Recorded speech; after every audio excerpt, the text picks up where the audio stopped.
સાબરકાંઠા જિલ્લામાં વરસાદી માહોલ સર્જાયો। વહેલી સવારથી જ વાતાવરણ બદલાયું હતું। વરસાદ પડતો હતો। હિંમતનગરના હળિયોલ, ગઢોળા, આકોદરા, નાનકપુર, નનાનપુર, તખતગઢ સહિતના ગ્રામ્ય વિસ્તારમાં વરસાદ પડ્યો છે।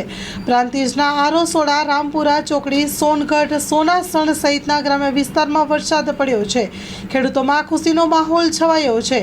અસહ્ય ગરમી અને ઉકળાટથી મળી રાહત। વાતાવરણમાં ઠંડક પ્રસરી છે તો નીચાણવાળા વિસ્તારમાં ઠેર ઠેર પાણી ભરાયા।